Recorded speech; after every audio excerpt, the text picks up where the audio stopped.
गुरुर्ब्रह्मा गुरुर्विष्णू गुरुर्देवो महेश्वरः गुरुः साक्षात् परब्रह्म तस्मै श्री गुरवे नमः. हरि ओम तत्सत. काल माझ्या वाचण्यात एक पुस्तक आलं, भामती प्रकाश म्हणून पुस्तक होतं. आणि त्याची काही पानं वाचल्यावर त्या भामतीकारांनी असं लिहिलंय, म्हणजे भामतीकारांना धरूनही आपण काही भागात अभ्यास करत असतो. आणि संत निश्चलदासजींनी पण लिहिलंय.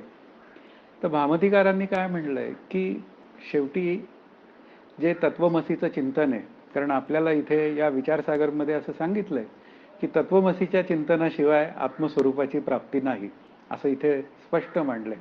आणि तेच भामतीकार जे आहेत ते तत्वमसी चिंतनाशिवाय पर्याय नाही हे मानतात, म्हणजे नाही असं नाही. पण त्याबरोबर पुन्हा बहिरंग साधना, श्रवण मनन निधिध्यासन आणि तत्वम पदार्थ शोधन असं सगळं. आणि पुन्हा काय म्हणतात, ध्यानाचरणासह, म्हणजे ध्यानाच्या आचरणासह असं ते मानतात. आणि मग जेव्हा माझे श्रीगुरु, नंतर विचारसागर, ते भामती प्रकाश किरकोळ वाचलाय तो, त्यांचं जेव्हा मला परमिटेशन कॉम्बिनेशन करून विचार करायची वेळ येते, तेव्हा मला माझ्या गुरूंनी काय सांगितलं हे लक्षात येतं. तर ते म्हणाले की तुला निष्काम कर्मोपासना करण्याशिवाय पर्याय नाही. हे अगदी बरोबर आहे. पुन्हा म्हणाले ध्यानाचं साहचर्य घ्यावंच लागेल. म्हणजे ध्यानाने अंतःकरण वृत्ती शुद्ध आणि शांत होते, कारण ध्यानामध्ये कर्मोपासना आहे. आणि ते मला त्यावेळी काही कळलेलं नव्हतं. मी आपलं स्पष्ट बोललेलं अधिक चांगलं. पण काय झालं, मी आपलं श्री गुरु सांगतायत म्हणून मी ती आज्ञा पाळत बसलो. अर्थात त्याचे फायदे मला मिळत गेले, हा भाग वेगळा. पण ध्यानाने चित्त लवकर शुद्ध आणि शांत होतं. आणि त्यामुळे हे श्रवण मनन निधिध्यासन जे आहे ते उत्तरोत्तर सुंदर होत जातं. आता हे श्रवण मनन निधिध्यासन आणि तत्वम पदार्थ शोधनाचे जे सगळे विचार आहेत, तेव्हा त्याचा विचार करताना काही एक चिंतन माझ्या मनात आलं की मी गोंदवलेकर महाराजांची काही प्रवचनं वाचलेली होती. आणि प्रवचनं वाचताना त्यांनी असं एक चिंतनात मांडलेलं आहे की नाम हे बेंबीच्या देठापासून आलं पाहिजे, म्हणजे परावाणीतनं आलं पाहिजे. बोललेली भाषा, शास्त्र भाषा आहे ती परावाणीची आहे. आणि मग ते वैखरी, मध्यमा, पुन्हा पश्चंती, असं ते सगळे त्या वाणीचे 4 प्रकार दिलेत. पण मुख्य विचार काय आहे की आपल्याला जेव्हा साध्य साधन भाव सिद्ध करायचा असतो आपल्या अंतःकरणामध्ये, त्यावेळी तो जो आत्मविचार मी करत असतो इथे आत्ता, तो आत्मविचार माझा परावाणीत रुजलेला असलाच पाहिजे. आणि जोपर्यंत तो परावाणीत रुजलेला नसतो तोपर्यंत तो आयत्या वेळी माझ्या लक्षात येत नाही. म्हणजे मी जेव्हा बोलताना माझ्या श्रीगुरूंशी म्हणायचो पूर्वी की मी खूप विचार करतोय, प्रयत्न करतोय, पण काही वेळा माझा पराभव होतोय. म्हणजे अभ्यास करताना की मला नको असलेला विचार येऊन गेल्यानंतर मला कळतंय की अरे हा असा विचार करायला नको पाहिजे होता. तर त्यावेळी ते म्हणायचे नाही, तू हळूहळू अभ्यास कर म्हणजे तो विचार रुजेल. तर रुजेल या शब्दाचा अर्थ मला आता रिसेंटली कळाला की तो जो आत्मविचार आहे तो परावाणीत रुजला पाहिजे. आणि जोपर्यंत परावाणीत रुजत नाही तोपर्यंत आयत्या वेळी ते बाहेर काढण्याचं सामर्थ्य माझ्या अंतःकरणात नसणार आहे. म्हणजे साधन पद्धतीचा जेव्हा विचार करायची वेळ येते, असा जेव्हा विचार करायची वेळ येते, त्यावेळी प्रत्येक साधक हा विचारशील, मननशील असला पाहिजे. त्यांनी काही एक स्वतःच्या साधनेच्या पद्धती डेव्हलप केल्या पाहिजेत, काही एक चिंतन केलं पाहिजे. आणि चिंतन, ॲनालिसिस असं काही केलं तर मग मला या प्रत्येक साधनेचं मूल्य, मर्यादा किंवा महत्त्व जे आहे ते कळून घेता येतं. आणि ते जर मी कळून घेतलं तर मला माझ्या आनंदाकडचा जो प्रवास आहे हा लवकरात लवकर पूर्ण करण्याची एक व्यवस्था तयार करता येते. आता 23व्या हेडिंगमध्ये प्रयोजनाचा विचार सांगितला आणि प्रयोजन शब्दाचा अर्थ फल असा होतो. आणि त्या फलाविषयी काही शंका आहेत की ते जे प्रयोजन सिद्ध होतं याबद्दल आमच्या 2 शंका आहेत आणि त्याचं समाधान पण केलेलं आहे. पण या 2 शंका आहेत ना, त्याचं असं शंका पहिली, शंका दुसरी असं मांडलेलं आहे. पण त्या प्रत्येक शंकेमध्ये 2 शंका आहेत असं ते आहे. म्हणजे एकूण 4 शंका आहेत पाहायला गेलं तर. पण काय आहे, त्या एकमेकांना जोडून असल्यामुळे त्यांनी शंका 1 असं एक त्याचं गोळाबेरीज केली आणि शंका 2 दुसऱ्या याच्यात अशी गोळाबेरीज केली. म्हणून आता हे 24वं हेडिंग आपल्याला सुरू करायचं आहे. आणि आज थोडी 5-10 मिनिटं जास्त लागली तरी चालतील, पण आज आपण पहिला तरंग पूर्ण करूया. हा एक त्यातला एक भाग आहे, तो पण विचार करूया. पण शंका पहिली आहे ती प्रयोजनाच्या म्हणजे फलाच्या वर्णनात जीवस्वरूपाचे ठिकाणी असणाऱ्या दुःखाची निवृत्ती आणि परमानंद रूप ब्रह्मप्राप्ती असे या ग्रंथाचे फल सांगितले आहे आणि या फलासच मोक्ष असे म्हणतात. म्हणजे जेव्हा आपल्याला आपली एक शंका मांडायची असते किंवा विचारायची असते, त्याचं हे काय आहे, एक प्रात्यक्षिक आहे की हां त्याचं प्रात्यक्षिक आहे. कारण मला जे विचारायचं असतं ना, ते रेफरन्स टू कॉन्टेक्स्ट व्यवस्थित मी विचारलं पाहिजे. मी जेव्हा माझ्या श्रीगुरूंकडे जातो किंवा एखाद्याला माझी शंका विचारतो अभ्यासातली, तेव्हा तो जो अभ्यास आहे त्याच्या मागचा, तो काही प्रमाणात केला असलेला पाहिजे. आणि तो जर केलेला असेल तर माझी शंका काय आहे हे मला जास्त क्लासिकली एक्सप्लेन करता येतं, किंवा माझी शंका ही आहे, या भागातली ही आहे, अशाही पद्धतीने त्याचं आपण एक विचारधारा करू शकतो. आणि इथे म्हणलंय की तुम्ही इथे परमानंद प्राप्ती आणि दुःखाची निवृत्ती असे 2 फलं आम्हाला सांगितलेली आहेत. म्हणजे त्यांचं म्हणणं असं आहे की आत्मा एकमेव अद्वितीय असताना तोच एकमेव फलस्वरूप आहे असं तुम्ही सगळं प्रतिपादन मागे केलं. आणि आता तर तुम्ही काय म्हणतायत, मुख्य विचार काय आहे की दुःखाची निवृत्ती, आणि ती सुद्धा कशी, पुन्हा कारणासह दुःखाची निवृत्ती आणि परमानंदाची प्राप्ती. दुःखाची निवृत्ती लयरूप नको, कारण का लयरूप निवृत्ती रोजच होत असते.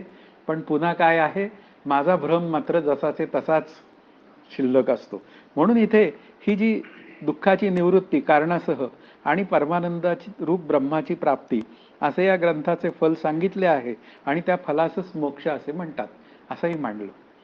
त्यानंतर काल आम्ही जे अद्वैत सिद्धीचं डिस्कशन करीत होतो त्यावेळी असाही एक विचार मनात आला आणि तीही चर्चा आमची झाली की सकल दुःख निवृत्ती आणि परमानंद प्राप्ती ही युगपत आहे असंही म्हटलेलं आहे. ही तिसरी शंका आपण त्याच्यात ऍड करूया त्याच्यामध्ये, की ते युगपत आहे आणि ते युगपत असेल म्हणजे अज्ञानाची निवृत्ती आणि तत्क्षणी ज्ञानप्राप्ती.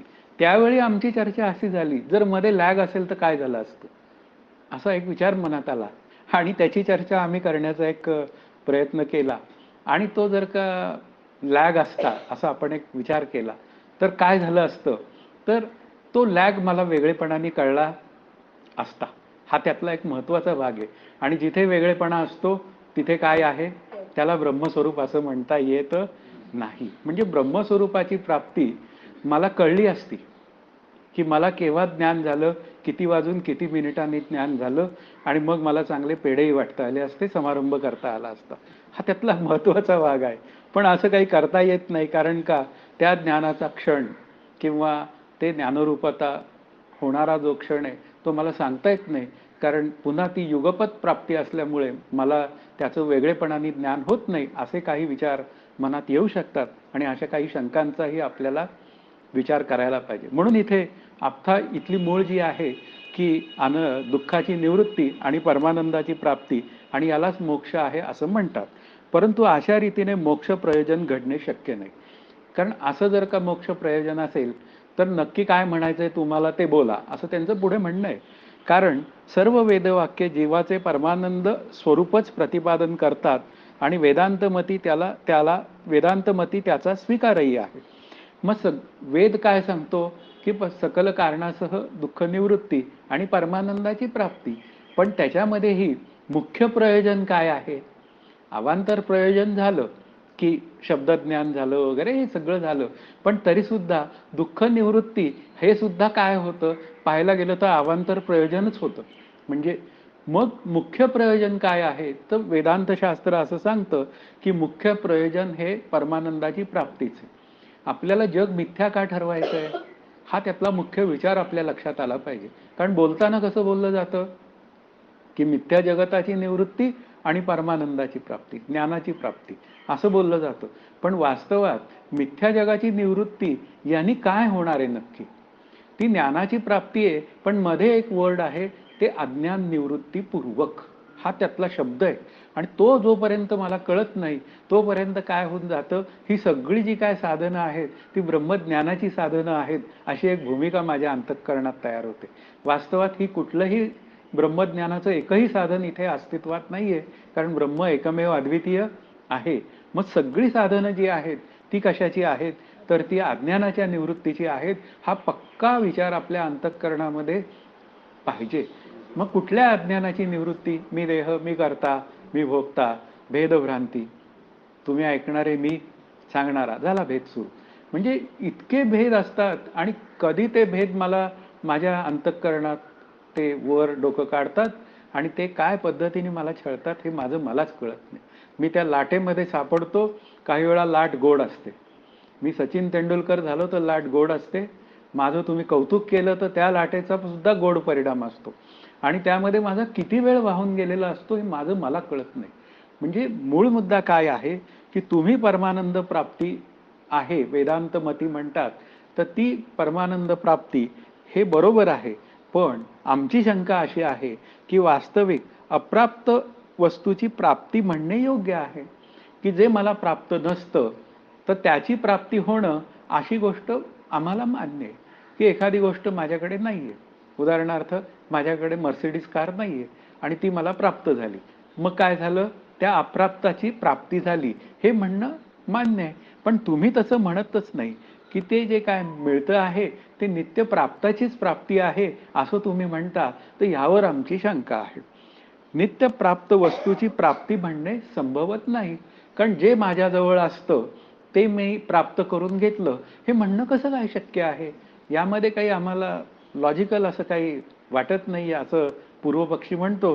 तर ही आमची शंका आहे. जीवात्मा परमानंद स्वरूप असता त्यास पुन्हा परमानंदाची प्राप्ती असे म्हणणे सर्वथैव अयुक्त आहे. म्हणजे आधीच तो पुन्हा काय आहे, आनंद रूपतेने युक्त आहे आणि पुन्हा तुम्ही म्हणता की त्याला मी आनंद रूप आहे असं निसंदिग्ध ज्ञान होतं. त्यातला निसंदिग्ध वर्ड खरा अंडरलाईन आहे. कारण का, मला मी आनंदाचा ठेवा हे माहितीच आहे, पण कसं माहिती आहे, पुन्हा पाहायला गेलं तर सामान्य रूपानेच माहिती आहे. कारण मी सतत असावं, मला काही गोष्टी कळाव्यात आणि मला कायम सुखच असावं. मग सगळेजण ब्रह्मज्ञानी आहेत की नाही? मग सगळेजणच ब्रह्मज्ञानी आहेत, पण ब्रह्मस्वरूपाचं विशेष रूपाने ज्ञान कुठे झालं? मला नाही झालं ना. आणि मग विशेष रूपाने ज्ञान करून घ्यायचं असेल तर पुन्हा अभ्यास हा करावा लागेल. मग अभ्यास केल्याशिवाय जर मला ब्रह्मज्ञान होणार नसेल तर मग इथे त्यांची शंका म्हणणं असं आहे की तो जर का परमानंद स्वरूपच आहे असं जर का तुम्हीच म्हणताय आधी, तर पुन्हा त्याला परमानंदाची म्हणजे आनंदाची प्राप्ती होते हे सर्वथैव म्हणणं अयुक्त आहे. तशीच आत्मस्वरूपाचे ठिकाणी दुःख कालत्रयी नाही.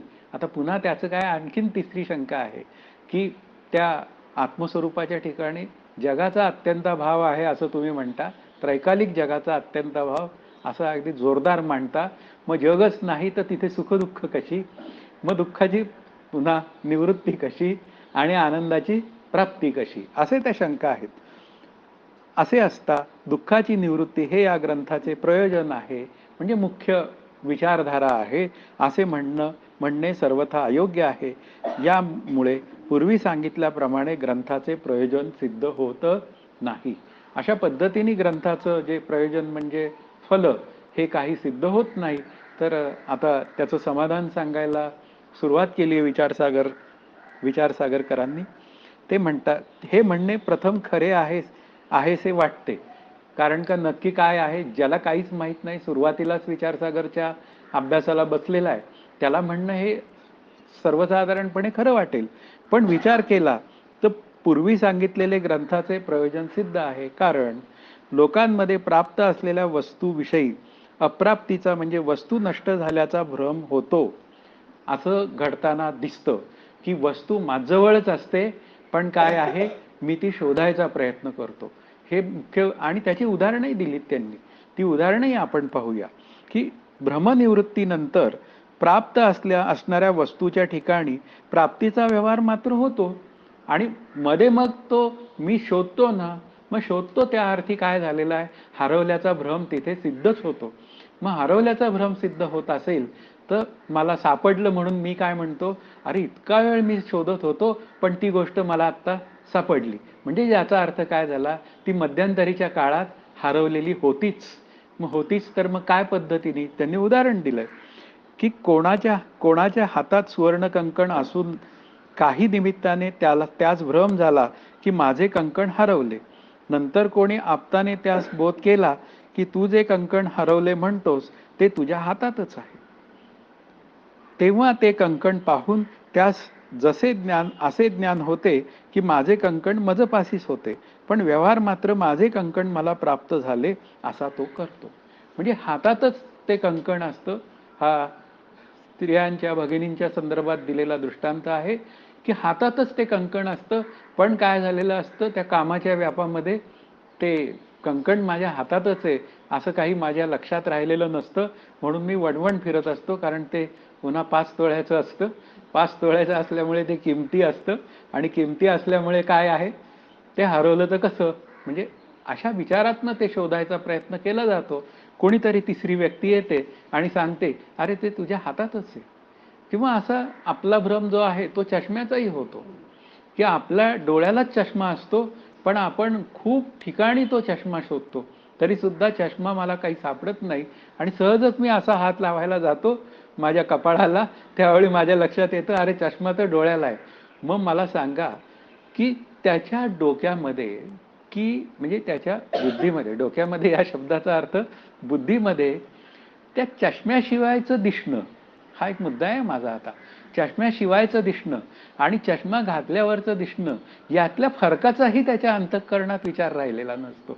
फक्त त्याला भ्रम काय झालेला असतो, की अरे बाबा रे, ती 5,000ची फ्रेम आहे, कसं काय व्हायचं, पुन्हा 5,000 कशाकरता खर्च करायचे, ही भूमिका त्याच्या डोक्यात असते. आणि त्यामुळे काय होऊन जातं, तो चष्मा हरवल्याचा भ्रम होतो. पण माझाच हात माझ्या डोक्याला लावून घेताना मला चष्मा माझ्या डोळ्यालाच आहे असं लक्षात येतं. म्हणजे किंवा कोणीतरी सांगू शकतं, अहो तुम्ही काय शोधताय? तर त्यावेळी घरातली व्यक्ती म्हणते, मी घरातल्या व्यक्तीला मी म्हणतो, माझा मी चष्मा शोधतोय. मग ती व्यक्ती म्हणते, काय तुम्हाला काही भान आहे की नाही? घरातल्या व्यक्तीला तो अधिकार असतो. मग ती म्हणते तसं आणि मग सांगते, की चष्मा तुमच्या डोळ्यालाच आहे. म्हणजे याप्रमाणे मुख्य मुद्दा काय आहे, ह्या झाला दृष्टांत. आता दृष्टांतावरनं सिद्धांत हा आपल्याला कळला पाहिजे. त्याप्रमाणे परमानंद रूप आत्म्याचे ठिकाणी अविद्या बलाने जीवास भ्रांती होते, की माझा आत्मा परमानंद रूप नाही, परमानंद रूप नाही. आता इथे आता विचार म्हणजे फुलस्टॉप आला. तर अशा पद्धतींनी वास्तवात मी आनंदाचा ठेवा असताना मला असा भ्रम होतो, की मी आनंदाचा ठेवा नाही.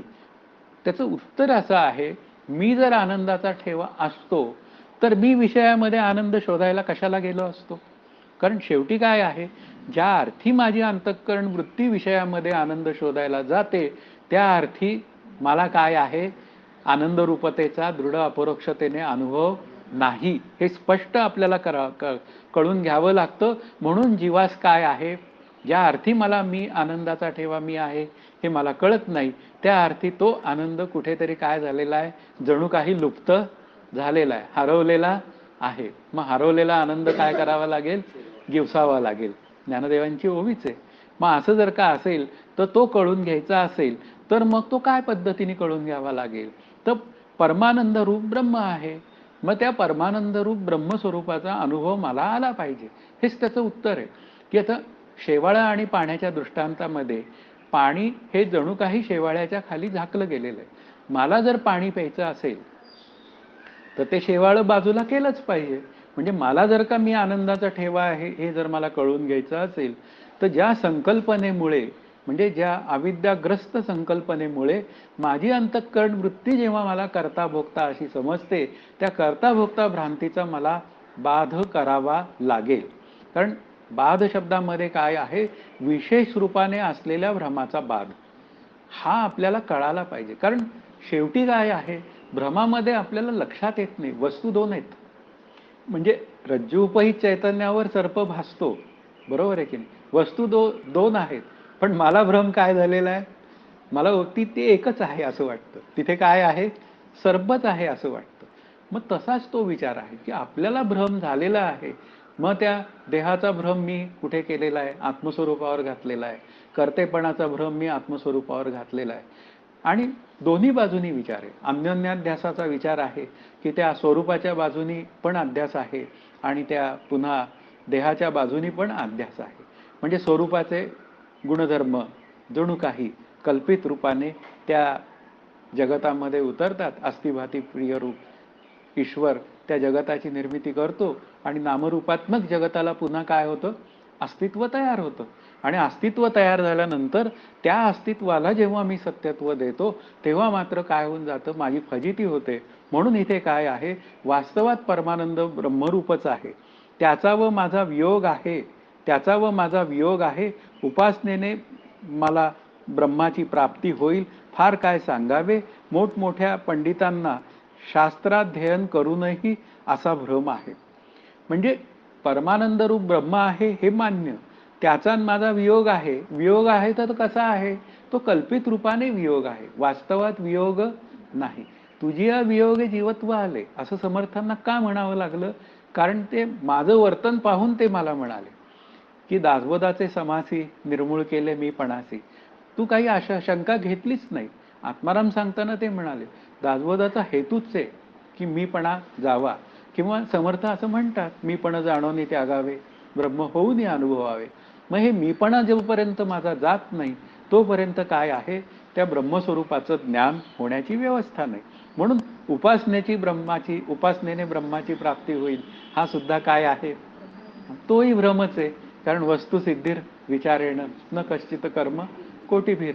म्हणजे उपासना म्हणजे निष्काम कर्मोपासनेचा आपल्या अभ्यासामध्ये रोल नाही काय आहे, कारण त्याच्याशिवाय माझा मुख्य ग्रंथात प्रवेशच होणार नाही, म्हणजे मुख्य अभ्यासात प्रवेशच होणार नाही. पण चित्ताची शुद्धी आणि शांती आणि त्याचबरोबर सायमल्टेनियसली मला विवेक वैराग्य समाधी षटक या सगळ्या साधनांचा अवलंब करून मला माझ्या आनंदापर्यंत जायचंय. पण उपासनेने मला त्या आनंदाची प्राप्ती होईल असा काही विचार असेल मनात तर रामकृष्ण हरी असा भ्रम मोठमोठ्या पंडितांनाही आहे. म्हणून तेही काय आहेत, भ्रमिष्ठच आहेत असं स्पष्ट म्हणतात. असे म्हणणे भाग आहे. अशा पुरुषांना महद्भाग्यानुसार उत्तम संस्काराने ब्रह्मवेत्या पुरुषांची गाठ पडून वेदांत श्रवण घडले आणि जीव ब्रह्मैक्याचा अपरोक्ष निश्चय झाला तर ते म्हणतात की आम्हाला परमानंद वेदांत शास्त्राने व आचार्य कृपेने प्राप्त झाला. अशी एक भूमिका तयार होते की त्या उपासनेचं, केलेल्या उपासनेचं कुठेही काय म्हणूया मिळणारं फळ वाया जात नाही, जर ती उपासना मी निष्काम केलेली असेल तर. आणि ती निष्काम केलेली असेल आणि भगवंताच्या प्राप्तीसाठीच केवळ केलेली असेल तर मला एक उत्तम आचार्य माझ्या समोर येतात. म्हणजे श्रीगुरुपदी असलेली व्यक्ती येते, ती मला निसंदिग्धपणे त्या जीवब्रह्मैक्य ज्ञानाचं मार्गदर्शन करते. शास्त्र अध्ययन ती अत्यंत सुंदररित्या करून घेते. आज आपण काय करतोय, शास्त्राचाच अभ्यास करतोय. आणि आपल्या पुढे कोण आहेत, हे संत निश्चलदासजी आहेत, पुन्हा साखरे महाराज आहेत. म्हणजे असे जे काय मंडळी आहेत, ती मंडळी मला माझ्या आनंदापर्यंत जाण्यासाठी सगळं जे काय मटेरियल आहे म्हणजे वेदांत मटेरियल ते सुद्धा खूप मोठमोठ्या ग्रंथांचा, अगदी हजारो पानांच्या मोठ्या ग्रंथांचा, उपनिषदांचा सर्व काही अभ्यास करून ते मला अत्यंत काय म्हणतात त्याला टॅब्युलर फॉर्ममध्ये देते. म्हणजे काय झालं, हे संत श्रीगुरु कसे आहेत, ते डॉक्टर आहेत आणि ते डॉक्टर असल्यामुळे माझा भवरोग दूर नक्की होऊ शकतो अशी जर का खात्री बाळगून मी त्यांच्याकडे गेलो तर माझ्या आनंदापर्यंत जाण्याचा तो जो विचार आहे तो पूर्ण होण्याची व्यवस्था आहे. या त्यांच्या म्हणण्याचा अभिप्राय असा की आमचा आत्मा परमानंद स्वरूपच होता, परंतु परमानंद रूपाने आत्म्याचे आम्हास भान नव्हते. आता त्याचा विचार आपण आभानापादक आवरण या पद्धतीने केला होता. मला माझ्या आत्म्याचे म्हणजे तो आत्मा मी आहे याचे भान नाही. असत्वापादक आवरण हे ब्रह्माचं अस्तित्व अशा पद्धतीने आहे, ते मी आहे असा मला अनुभव नाही. नंतर अनानंदापादक आवरण की मी आनंदाचा ठेवा आहे याचं मला भान नाही. म्हणजे तो जो आत्मा आहे तो मी आहे, तो परमानंदच, त्याला परमात्म रूपच म्हणतात, तो परमानंद रूप आहे, तो मी आहे. म्हणून सुद्धा मी आनंदाचा ठेवा आहे, पण याचं भान मला पूर्वी नव्हतं. हा त्यातला मुख्य विचार काय आहे त्याचं भान पूर्वी नव्हतं, म्हणून आत्मानंद अप्राप्तवत म्हणजे असून न मिळाल्यासारखा होता. कसा होता? तर डोळ्यावर लावलेल्या चष्म्याप्रमाणे तो होता, किंवा हातातील कंकणाप्रमाणे तो मला प्राप्त असून सुद्धा, किंवा शेवाळं पाण्याच्या दृष्टांतामध्ये शेवाळ्याच्या खाली पाणी आहे, पण काय झालं, पाणी दृष्टीस पडायचं बंद झालं. अशा पद्धतीने तो अप्राप्तवत होता. पण काय होता तो, तसा पाहायला गेलं तर प्राप्तच होता. म्हणजे अप्राप्तवत काय पद्धतीने आणि प्राप्तवत काय पद्धतीने, अशा दोन्ही पद्धतीने आपल्याला विचार करावा लागतो. आता आचार्यद्वारा वेदांत श्रवणाने अंतःकरणात परमानंदाची प्राप्ती झाली. कारण वेदांत श्रवण काय सांगतं? तत्वमसी, ते तू आहेस. आणि प्राप्ती झाली. या प्रकारे प्राप्त पदार्थांचे ठिकाणी भ्रमनिवृत्तीनंतर पुन्हा प्राप्तीचा व्यवहार घडू शकतो, म्हणजे होतो. हे आपल्याला आता मान्य झालं का? हा आपल्या अभ्यासाचा विचार आहे, की जोपर्यंत मी स्वतःला अज्ञानी आहे असं स्वीकारत नाही, असताना नसताना स्वीकारू नका. ज्ञानरूप असेल तर रामकृष्ण हरी, काही अभ्यास करायची आवश्यकता नाही. पण नसताना जर का मी स्वतः ज्ञानी आहे, म्हणजे ज्ञानी नसताना मी स्वतःला ज्ञानी समजत असेल, तर रामकृष्ण हरी मी कधीच ब्रह्मरूप होण्याची व्यवस्था नाही. पण मी जर का अज्ञानी आहे, तर मग आता मला अभ्यास करण्याची आवश्यकता आहे. मी जर अभ्यास केला आत्मानंदाकडे जाण्याचा, तर मी सुद्धा ज्ञानरूप होऊ शकतो. म्हणून इथे काय आहे, त्या भ्रमनिवृत्तीनंतर ती गोष्ट मला पुन्हा प्राप्त झाली, हा त्याचा व्यवहार घडतो. तसाच आत्म्याच्या ठिकाणी नित्य निवृत्त दुःखाच्या निवृत्तीचा व्यवहार घडतो. दोन्हीही घडतो. व्यावहारिक म्हणजे सुखदुःखाचे व्यावहारिक प्रसंग येण्याचं जे काय काम चालू आहे त्या ईश्वराकडनं, ते प्रसंग अजिबात कमी जास्त होत नाहीत. म्हणजे ते जेव्हा यायचे तेव्हा ते येतच राहतात. पण त्याकडे बघण्याची माझी दृष्टी तयार होते. सुखदुःखे समेकृत्वा लाभालाभो जयाजय, ही भूमिका आहे. सुखे संतोषानं यावे, दुःखे विषादानं भजावे, ही साधन पद्धती आपल्या पुढे मांडली. का? तर तू म्हणतोयस ना सुखदुःखाचे प्रसंग आहेत, ज्ञानदेव म्हणताय, मग ठीक आहे. मग ते सुखदुःखाचे प्रसंग जरी असले तरी सुद्धा ते कसे आहेत? ते कल्पित आहेत. तू आनंदाचा ठेवाय, मग तू सुखातही शांत राहा, दुःखातही शांत राहा. आणि जे शांत असतं तेच काय असतं? स्वरूप असतं. असा एक विचार मांडला त्यांनी. आणि मग अशा पद्धतीने मग लाभालाभाचा विचार करू नकोस. कारण सुखदुःख का होतात त्याची कारणं तू दूर केलीस तर सुखदुःखातनं तुझी पुन्हा सुटका होऊन जाईल. म्हणजे इथे काय आहे की वास्तविक आत्म्याच्या ठिकाणी नित्य निवृत्त दुःखाच्या निवृत्तीचा व्यवहार घडतो. तोही कल्पित पद्धतीनेच आहे. वास्तविक आत्म्याच्या ठिकाणी सुखदुःखांचा अत्यंत भाव आहे. तरी पण काय झालं, मी म्हणतोय ना की मला ही सुखदुःख होतात, मग आता ते म्हणतायत मला, तुझी जर का सुखदुःखातनं सुटका करून घ्यायची असेल तर तुला आत्म्याशिवाय तरणोपाय नाही. मग आता कसं, त्याला उदाहरण काय? तर जसा रज्जूच्या ठिकाणी सर्प नित्य निवृत्त असूनही मंद अंधकार दोषाने सर्प आहे असा भ्रम होतो. आता रज्जूच्या ठिकाणी सर्प जेव्हा भासतो तेव्हा तो होता काय? जेव्हा आपल्याला रज्जूपही चैतन्याचं ज्ञान होतं तेव्हा आपण काय म्हणतो की नाही, सर्प नव्हताच. मग नव्हताच तर मला भासला न मधल्या काळामध्ये. मग त्याचं भाषण जे आहे ते दोन पद्धतीने स्वीकारता येतं प्रातिभासिक पदार्थांचं. एक आहे ते काय म्हणूया, कसं आहे ते, प्रतीती मात्र सत्तावान, की जोपर्यंत त्या सर्पाची प्रतीती आहे, हा तोपर्यंत काय आहे, सर्प आहे. मग काय झालं, त्याच्यावर मी बॅटरी उजेड टाकला, आणि उजेड टाकला या शब्दाचा अर्थ ज्ञानप्रकाशात मी त्याला पाहण्याचा प्रयत्न केला. हा, मग ज्ञाननिवर्ती आला, म्हणजे तो ज्ञानाने काय झाला, निवृत्त झाला. म्हणजे याचा अर्थ काय झाला की तो सर्प रूपाने आपल्याला प्रतीत होत होता. तसंच सुखदुःख हे ब्रह्मस्वरूपाच्या ठिकाणी अध्यस्त रूपाने, कंसात आपण सर्प रूपाने आपल्या पुढे प्रतीत होतं. म्हणजे सुखदुःख कसं आहे, सर्पाकार आहे. आणि मग त्याला पुन्हा तुम्ही मला म्हणाल की नक्की त्याला प्रमाण काय, तर रज्जू सर्पाकार भासियेले जगडंबर. म्हणजे हे तुकाराम महाराजांचं म्हणणं आहे की रज्जू सर्पाकार, जगत त्याप्रमाणेच सर्पाकार आहे. म्हणून इथे काय आहे, सर्पाच्या ठिकाणी मंद अंधकार दोष आहे. आपल्याला जेव्हा रज्जूपहित चैतन्यावर भ्रम होतो तेव्हा मंद अंधकाराचा दोष आहे. पण जेव्हा आपल्याला अज्ञानाचा अंतःकरणामध्ये आपल्या दोष तयार होतो तेव्हा कशाचा अंधकार आहे? तिथे मग अविद्येमुळे आत्मस्वरूपाच्या अज्ञानाचा तिथे काय आहे? अंधकार आहे. मग ज्याचा अंधकार असतो त्याचंच ज्ञान मी करून घेतलं तर मला माझ्या आनंदाची प्राप्ती होईल. म्हणजे याचा अर्थ काय आहे? इथे रज्जू सर्पाच्या दृष्टांतामध्ये काय झालेलं आहे की ते भ्रम दोन पद्धतीने आपल्या पुढे येतात, हे विचार करणीय आहेत. आत्ता तो विषय नाहीये इथे की एक सोपाधिक भ्रमाची निवृत्ती आणि एक निरुपाधिक भ्रमाची निवृत्ती असे दोन विचार पुढे येतात. की रज्जूपहित चैतन्याच्या सत्तेवर भासणारा सर्प आहे ना, हा कसा आहे? हा निरुपाधिक भ्रमाचा विचार आहे.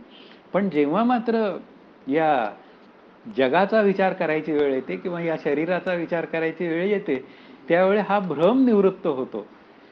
म्हणजे काय होतं नक्की? तर ती उपाधीविषयी असलेली सत्यत्व भ्रांती निघून जाते. मी करता ही सत्यत्व भ्रांती माझ्या अंतःकरणातून निघून जाते आणि मग ते समर्थ म्हणतात तसं, मी करता ऐसे म्हणसी तेणे मी कष्टी होसी, राम करता म्हणसी यश कीर्ती प्रताप. हे साधन आहे. पण इथे काय झालं की तो भ्रम दूर झाला. म्हणजे हा जो पूर्वी मला जो सर्प सत्य वाटत होता, मग ते सर्पाकार असलेलं जगत सत्य वाटत होतं, तर त्याच्याविषयी असलेली जी काय संकल्पना आहे माझ्या अंतःकरणात भ्रमाची, की हे जग मला कसं वाटतंय? सुखदुःखदायक वाटतंय.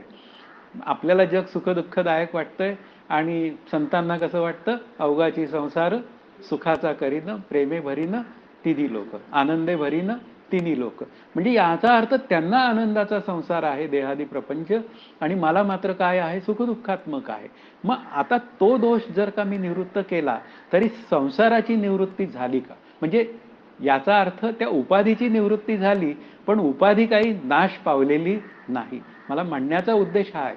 म्हणजे उपाधीचा नाश हा पारमार्थिक अभ्यासामध्ये अजिबात गृहीत नाही. मी जिवंत असतानाच जीवनमुक्त स्थिती मला मिळाली पाहिजे. विदेहीपणे मुक्ती भोगीत जावी. आता भोगीत जावी या शब्दामध्ये जिवंतपणी आहे. मेल्यानंतरची विदेहमुक्ती समर्थांना सांगायची नाहीये आधी. तर ती जीवनमुक्ती जी आहे तीच विदेहमुक्ती आहे हे सांगायची आहे. मग त्यावर पुढे येणार आहे तो खरं विषय, पण आत्ताच त्याचा आपण निराश केलेला बरा की सोपाधिक भ्रमामध्ये उपाधीची निवृत्ती होते पण उपाधीचा नाश होत नाही. म्हणजे शरीर नावाच्या उपाधीचा नाश होत नाही पण शरीराविषयी असलेली जी सत्यत्व बुद्धी आहे ती मात्र निघून जाते. मग असं का? असं कधी विचार करायची वेळ जेव्हा येते ना की नक्की असं का होतं? मग शरीराचा नाश झाला असता तर काय झालं असतं? इथं ही गर्दीच जमली नसती. कारण अध्यात्माच्या अभ्यासानंतर जर का शरीराचा नाश होतोय असं जर का ठरलं तर मग कोण अभ्यासाला येणार? आणि मग त्या ईश्वराच्या योजना या ज्या आहेत ना त्या मला माझ्या अभ्यासाला किंवा आनंदाला अनुकूल करण्यासाठी असतात हे माझ्या लक्षात येतं. म्हणजे उपाधीचा निराश होतो, उपाधीचा बाध होतो, उपाधी तशीच राहते. त्याचं कारणच आहे कारण या उपाधीचं या देहातलं प्रारब्ध अजून संपलेलं नाही आणि ते प्रारब्ध त्याला भोगूनच संपवावं लागतं. पुन्हा संचित प्रारब्ध क्रियेमाण अवघा झाला नारायण. ठीक आहे ना, नारायण झाला ना, पण बाबा ते आत्ताच्या प्रारब्धाचं काय करतो? असं ईश्वर म्हणाला. संचित जळालं मान्य आणि आता तू क्रियमाण स्वातंत्र्यामध्ये सर्वच कर्म तू ईश्वरार्पण बुद्धीने करतोस म्हणून तू करता नाही, पुढे पण करता नाही हेही मान्य झालं. पण आत्ताचे जे काय सगळे भोग आहेत ना या उपाधीसह आणलेले त्याचं काय करतोस? मग तेही भोगून संपव म्हणजे परत येऊ नको. म्हणजे तुझं अकाउंट मी काय करतो? खोडून टाकतो, संपला विषय तुझा. अशा पद्धतीने त्या ईश्वराने म्हणजे पांडुरंगाने मांडलेला तो विचार आहे. म्हणून इथे काय आहे? आपल्याला मुख्य विचार काय चाललेला आहे? मंद अंधकारामध्ये सर्पभ्रम होतो. नंतर रज्जुज्ञानाने नित्य निवृत्त असलेल्या सर्पाची पुन्हा निवृत्ती झाल्याचा व्यवहार घडतो. म्हणजे ज्यावेळी मला रज्जूपहित चैतन्याचं ज्ञान होतं तेव्हा सर्प नावाची गोष्ट निवृत्त होते. त्याप्रमाणे आत्म्याच्या ठिकाणी संसार दुःख नित्य निवृत्त असूनही आत्मज्ञानाने निवृत्तीचा व्यवहार घडतो. मुख्य विचार काय आहे की दुःखाची निवृत्ती होते, दुःखद प्रसंग येण्याची निवृत्ती होत नाही. नाहीतर काय होऊन जातं? ते चमत्कार करणारे जे काय साधू महाराज असतात, ते लोकांना फसवतात, लोकही फसतात. त्यांना वाटतं की हे सगळे प्रसंग शांत होतील, पण त्या साधूंनी काय केलेलं असतं, लुबाडलेलंच असतं. म्हणून इथे काय आहे, आपल्यावर येणाऱ्या सुखदुःखद प्रसंगांची निवृत्ती होणार नाही, पण त्या सुखद दुःखद प्रसंगांकडे ते सर्व प्रसंग मिथ्या आहेत अशी पाहण्याची दृष्टी आपल्या अंतःकरणात तयार करून घेता येते, होऊ शकते. म्हणून इथे काय आहे, त्या आनंदरूप आत्म्याचं ज्ञान झालं असता हे सगळं कार्यकारण भावाचा विचार असा सांगतो की कारण जर आनंदाचं असेल तर कार्यरूप असलेलं जगत सुद्धा आनंदाचं आहे. अशा पद्धतीने त्याची नित्य निवृत्त होते व प्राप्तीचा व नित्य निवृत्तीचा व्यवहार घडण्यास मध्यंतरी भ्रम असावा लागतो. म्हणजे एखादी गोष्ट जेव्हा नित्य प्राप्त आहे असं जर कळून घ्यायचं असेल आणि ती जर मला कळत नाही असा जर विचार असेल, म्हणजे हातातलं कंकण जर हरवलं नाही असाच जर का माझ्या अंतःकरणात विचार असता तर मला भ्रमच झालेला नाही. पण ज्या वेळी मला भ्रम होतो त्यावेळी मात्र काय आहे, ते हातातलं कंकण जणू काही हरवलेलं आहे असा भ्रम माझ्या अंतःकरणात झालेला आहे. म्हणून पुन्हा ते प्राप्त झालं अशा पद्धतीने व्यवहार घडतो. तेव्हा मध्यंतरी भ्रम स्वीकारल्याशिवाय कुठलीही संगती लागत नाही.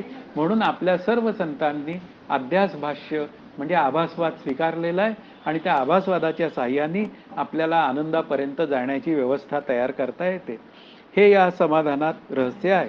म्हणून नित्यप्राप्त जो परमानंद त्याची प्राप्ती व नित्य निवृत्त जो संसार त्याची निवृत्ती हे ग्रंथाचे प्रयोजन सिद्ध झाले. म्हणजे याचा अर्थ काय आहे, तो संसार नित्य निवृत्तच आहे, पण तो मला कळत नाही. तो नित्य प्राप्त असलेल्या आत्मस्वरूपाच्या अनुभवाने मला तो संसार मिथ्या आहे असं लक्षात कळतं. म्हणजे नित्य निवृत्तच आहे असं मला कळतं आणि मला माझ्या आनंदाची प्राप्ती होते. अशी जी याविषयी शंका विचारली होती त्या शंकेचं निरसन झालेलं आहे. आता यात काही शंका असेल तर विचारा, नाही तर पुढचं घ्यायला विचार. मग इथं काही शंका नाही असं गृहीत धरायचं. हा, दुःखाची निवृत्ती आणि परमानंदाची प्राप्ती. हो, हा,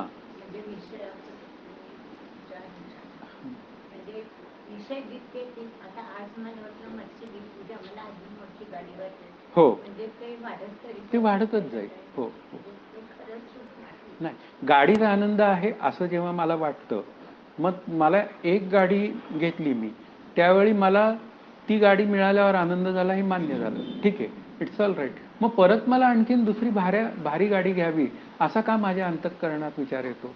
बरं, असं पाहिलं, एखादी श्रीमंत व्यक्ती असते, तिच्याकडं 10 नाही 20 गाड्या असतात, तरी सुद्धा त्याला 21व्या गाडीची पुन्हा इच्छा आहेच आहे. हा त्यातला भाग आहे. म्हणजे याचा अर्थ काय झाला की सुख नाही आहेत. हा, हा, तर आता कसं आहे माहिती आहे का, की विषयाच्या निमित्ताने पण सुखाचा विचार सांगतो की तो असा आहे की एखादा विषय माझ्या समोर येतो आणि तो विषय जर अनुकूल असेल तर माझी अंतःकरण वृत्ती शांत होऊन जाते. म्हणजे याचा अर्थ काय झाला की बुद्धी अधिक आत्मा अधिक बुद्धीत पडलेलं प्रतिबिंब.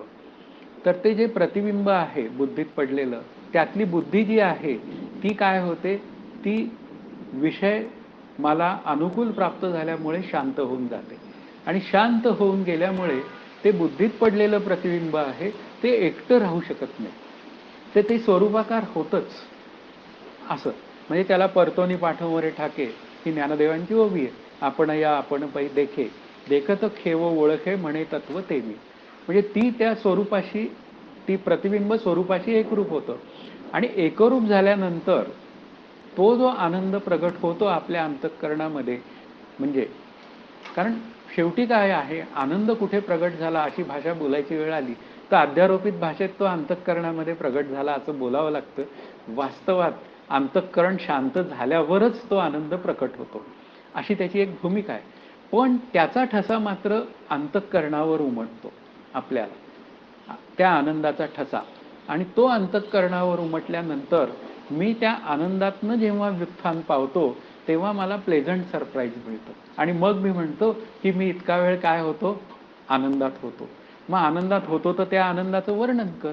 मग ते वर्णन करता येत नाही. याचा अर्थ काय झालेला आहे की विषयाच्या निमित्ताने माझी अंतःकरण वृत्ती शांत झाली, म्हणजेच अंतःकरणाच्या रूपात उरलं नाही. तेव्हा मात्र काय झाला, मला मात्र आनंद प्राप्त झाला. अशा पद्धतीने आनंदाची एक प्रक्रिया घडते. हा त्यातला भाग आहे. पण ही घडणारी प्रक्रिया आहे, विषयांच्या निमित्ताने होणारी अशी. पण मात्र आता अभ्यासाने जेव्हा बोलायची भाषा तयार होते त्यावेळी काय होतं, विषयजनित जे जे सुख तेथे असे परम दुःख, पूर्वी गोड अंती दुःख नेमस्त आहे. म्हणजे याचा अर्थ काय झाला की विषयांच्या निमित्ताने अंतःकरण वृत्ती शांत होऊन मिळालेलं जे सुख आहे ते जास्त काळ टिकत नाही. आणि वास्तवात मला काय पाहिजे, कायमचं सुख पाहिजे. म्हणजे विषयांमध्ये पुन्हा आणखीन दुसरा भाग आहे की विषयांमध्ये सुख देण्याचं सामर्थ्य आहे काय, तर तेही सामर्थ्य नाही आहे. त्याचं कारण आहे की अधिकाधिक विषय भोगून मला अधिकाधिक सुख व्हायला पाहिजे, पण तसंही घडताना दिसत नाही. मग विषयामध्ये सुख आहे असं म्हणणारा कोण आहे? पुन्हा तो अंतःकरण उपहित चैतन्य रूप असलेला जीवच आहे. अशा पद्धतीने आपल्याला ते विचार करावे लागतात.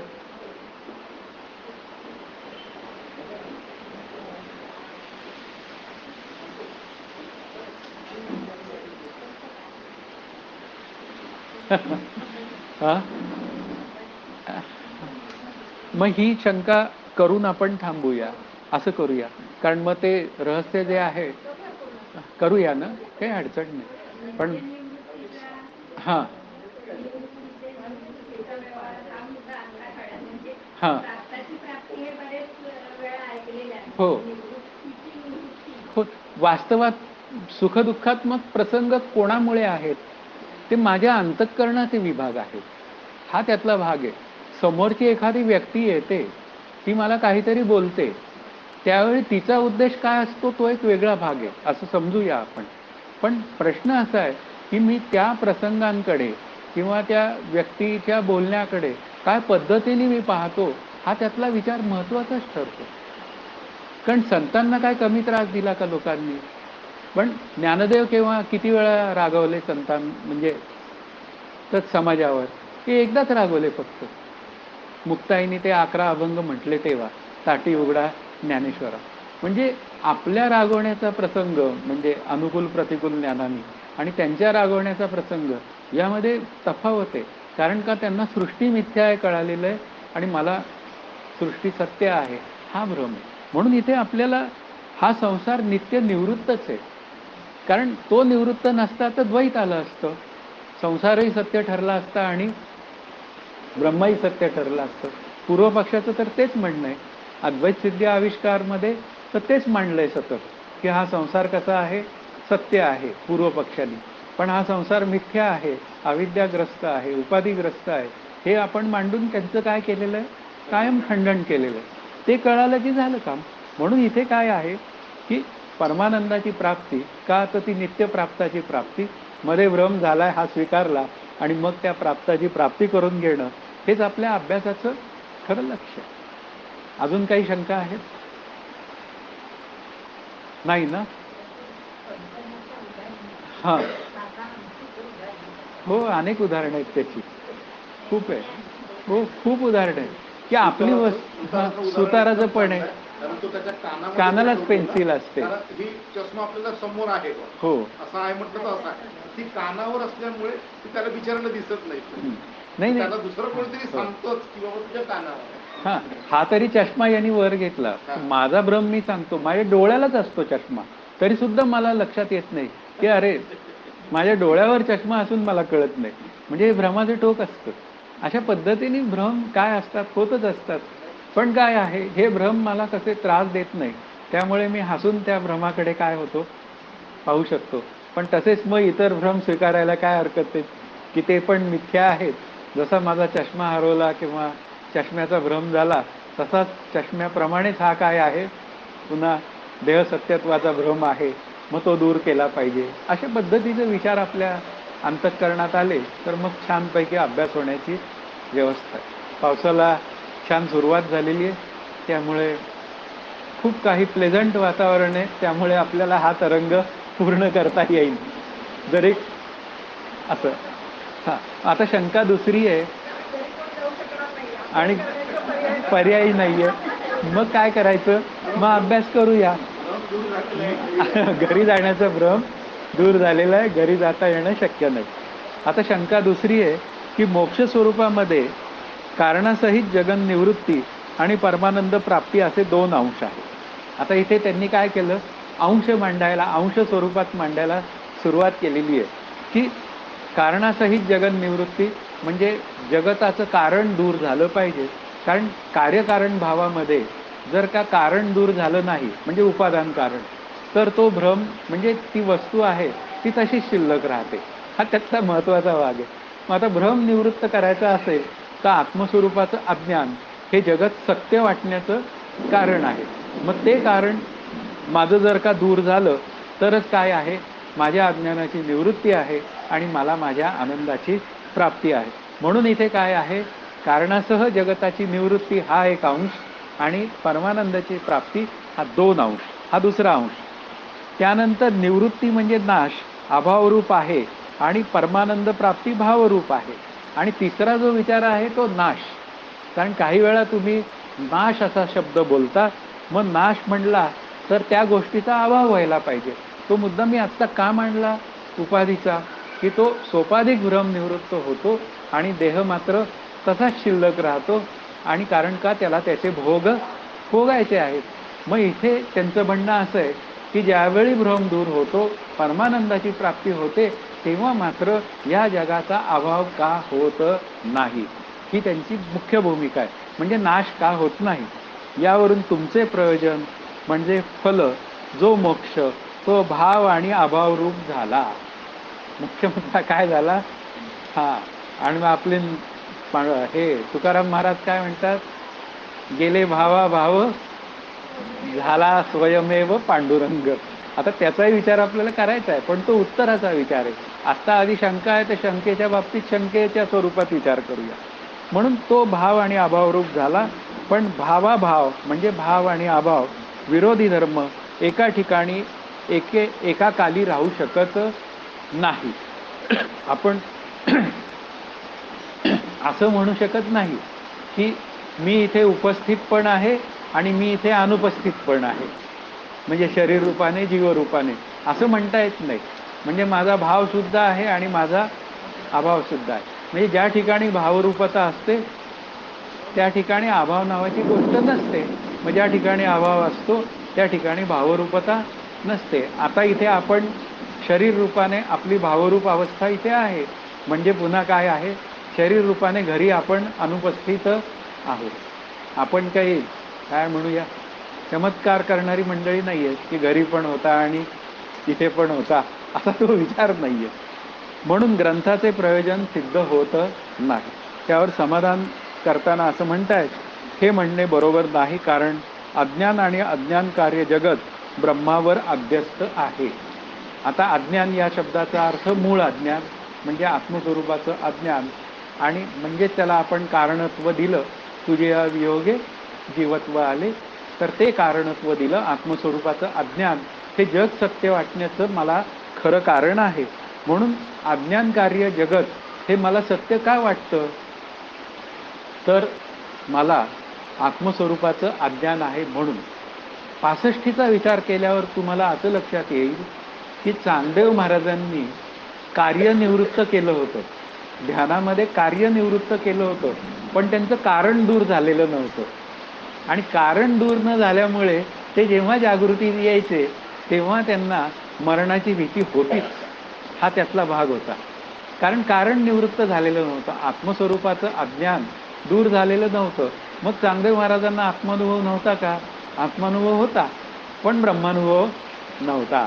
म्हणजे तो बाधरूपतेने ब्रह्मानुभव नव्हता. मग ज्ञानदेवांनी काय सांगितलं? ते सांगितलं फक्त. ते तू आहेस मधलं तेच सांगितलं. कारण त्वमसी हे त्यांना माहितीच होतं.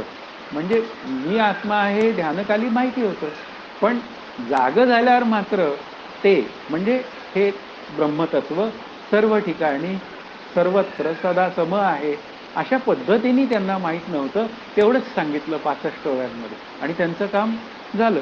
म्हणून इथे काय आहे की हे जग कसं आहे, आत्मस्वरूपाच्या अज्ञानामुळे मला ते कार्यरूप असलेलं जगत सत्य वाटतं, म्हणून जग हे अध्यस्त आहे. कारण जेव्हा अध्यस्त असा शब्द येतो तेव्हा त्याच्या जोडीला अधिष्ठान असा शब्द येतोच. त्याचं कारण असं आहे की अध्यस्तच सांगायचं आहे का आम्हाला उत्तर पक्षाला? नाही सांगायचं. तर अध्यस्ताची निवृत्ती आणि परमानंदाची प्राप्ती हा त्यातला भाग आहे. म्हणून आम्ही परमानंदाच्या प्राप्तीसाठी हे जगत भ्रमरूप आहे असं सांगतो. म्हणून इथे काय आहे, अध्यस्त अधिष्ठानाची भाषा आपल्या पुढे येते आणि अध्यस्त पदार्थाची निवृत्ती अधिष्ठान ब्रह्मरूप आहे. त्याचं उत्तर असं दिलंय की रज्जूपही चैतन्यावर भासणारा सर्प जेव्हा गुडूप होतो तेव्हा तो कुठे जातो? अशी भूमिका एखाद्याला विचारली तर एखादा म्हणतो तो रज्जूमय होतो. पण अरे तो नव्हताच तर रज्जूमय झाला कसा? मग रज्जूच काय झाली? त्या सर्परूपाने मला जणू काही भासायला लागली. वास्तवात ती काय आहे? रज्जूच आहे, म्हणजे अधिष्ठानच आहे. म्हणजेच काय झालं, अध्यस्थाची निवृत्ती अधिष्ठानमय आहे. किंवा दुसरा विचार जो आहे शिंपली आणि चांदीचा दृष्टांतामध्ये, शिंपलीवर चांदीचा भास होतो. मग चांदी वास्तवात आहे का नाही? तर ती प्रातिभासिक सत्तेतली आहे. मग अशी प्रातिभासिक सत्तेतली असलेली चांदी काय होते? जेव्हा ती आपण पाहायला जातो तेव्हा आपल्याला असं लक्षात येतं की ती चांदी काय झालेली आहे? शिंपलीमय झालेली आहे. असा एक विचार आपल्या मनामध्ये तयार होतो. पण वास्तवात पाहायला गेलं तर त्या शिंपलीच्या ठिकाणी कालत्रयी चांदी तिथे नव्हती. तसंच काय आहे, अध्यस्थाची निवृत्ती हा आरोपित रूपाने केला गेलेला विचार आहे. तो काय सांगतो, भ्रमात्मक विचाराला दूर करण्यासाठी मांडला गेलेला विचार आहे की कल्पिताची निवृत्ती अधिष्ठानमय असते. मग तसंच अधिष्ठानाच्या बाजूने पाहिलं तर पुन्हा शिंपली दृष्टीने पाहिलं तर चांदी नावाची गोष्ट कधीच नाहीये. असे आपले विचार दोन्ही बाजूने आपण जर का पूर्ण करत गेलो तर मग काय आहे, हे सुख आणि दुःख नावाची जी गोष्ट आहे की जी मी स्वतः माझ्या अंतःकरणात सिद्ध करतो, तर ती अजिबात नाही. सुख दुःख नावाची गोष्टच नाहीये. मग जे काय आहे ते सगळं काय आहे? ते सगळं आनंदाचंच आहे. म्हणूनच तुकाराम महाराज म्हणू शकतात, आनंदाचे डोही आनंद तरंग. अशी जशी कल्पित सर्पाची निवृत्ती रज्जूरूप असते, तशीच सर्व कल्पित पदार्थांची निवृत्ती अधिष्ठान रूप असते. म्हणजे या रज्जू सर्पाच्या दृष्टांतानुसार कल्पित जगताची निवृत्ती अधिष्ठान ब्रह्मरूप आहे आणि ते ब्रह्म मी आहे. म्हणून ती कशी आहे निवृत्ती? मी रूप आहे असा निर्णयच केला पाहिजे. यास्तव सर्व दुःखांची निवृत्ती अधिष्ठान ब्रह्मरूपच आहे. म्हणजे माझ्यावर काम काय आलं अभ्यास करण्याचं, तर मला आता अधिष्ठान ब्रह्मस्वरूपाशी एकरूप होण्याशिवाय माझ्या आयुष्यात दुसरा कोणताही कर्तव्याचा भाग उरलेला नाही, अशी अंतःकरण वृत्ती तयार झाली पाहिजे. आणि ती जोपर्यंत होत नाही तोपर्यंत तीव्र मुमुक्षत्व आलेलं नाही.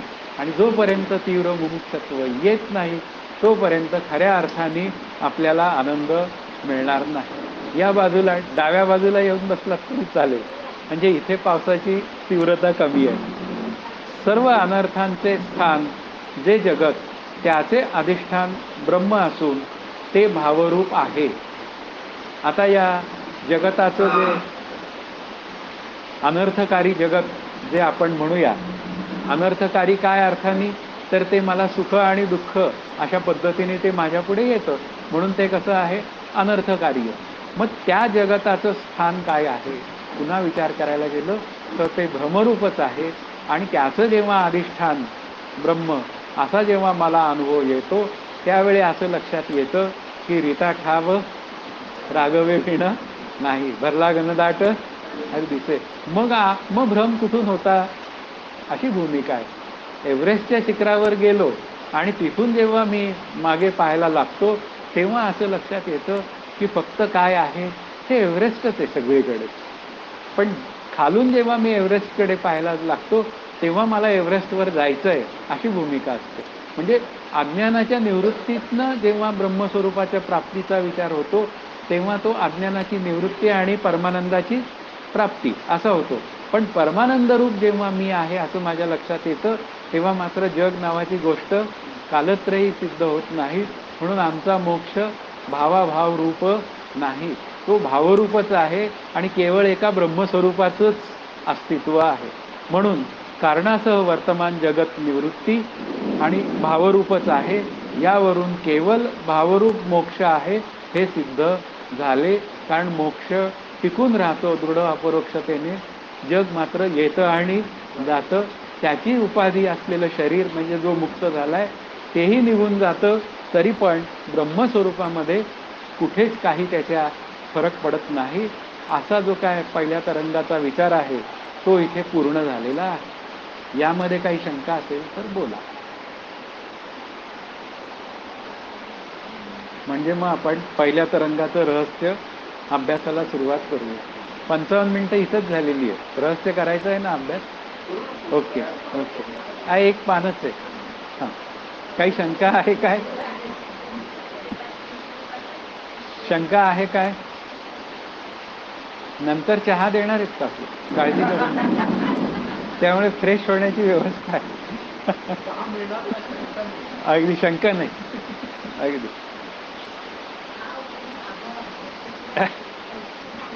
झालं का? भाव म्हणजे अस्तित्व, अभाव म्हणजे नास्तित्व. मग तुमचा मोक्ष अस्तित्व आणि नास्तित्व रूप आहे काय, असा उभय रूप आहे काय, अशी शंका आहे. पण एकच काहीतरी असू शकतं ना. जेव्हा एखादं अस्तित्व एखाद्या ठिकाणी असतं तेव्हा काय आहे, त्याचं उपाधी सापेक्षतेने अस्तित्व दुसऱ्या ठिकाणी नसू शकतं. पण ब्रह्म मात्र कसं आहे, ते सर्वत्र सदा सम. त्यामुळे मी सर्वत्र उपलब्ध आहे. त्यामुळे अजिबात रडायचं नाही मी शिवगडवर नाही म्हणून, असं. चालेल, रहस्याला सुरुवात करायची. चालेल. मुख्य वेदांतशास्त्र म्हणजे व्यासकृत ब्रह्मसूत्रे, त्यावर सुमारे 10-12 भाष्ये झालेली आहेत. यापैकी शंकराचार्य, रामानुजाचार्य, श्री मध्वाचार्य व श्री वल्लभाचार्य यांची भाष्ये प्रसिद्ध असून त्यांचे संप्रदायही चालू आहेत. कारण हे सांगण्याचा उद्देश काय आहे की द्वैती आणि अद्वैती दोन्ही संप्रदाय काय आहेत, चालू आहेत. आता रामानुजाचार्यांचा द्वैती संप्रदाय आणि आपल्या शंकराचार्यांचा अद्वैती आहे. दोघांनी आपापल्या परीने अर्थ लावलेले आहेत. बाकी निंबार्क, विज्ञान भिक्षुक वगैरेंची भाष्ये प्रचलित नाही.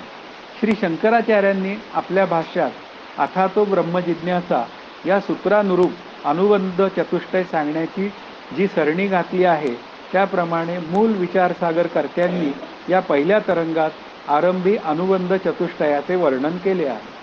कारण अथातो ब्रह्मजिज्ञासा असा ब्रह्मसूत्रामध्ये आलेला विषय. अथ म्हणजे केव्हा, आता. मग आता म्हणजे केव्हा, तर पुन्हा साधन चतुष्टय संपन्न झाल्यानंतर. मग साधन चतुष्टय संपन्नता ही सांगितलीच गेली पाहिजे. म्हणून काय झालं, विचारसागरकर्त्यांनी रहस्य सांगतायत की सुरुवातच कशाने केली, अनुबंधाने केली. कोणते ते 4 अनुबंध?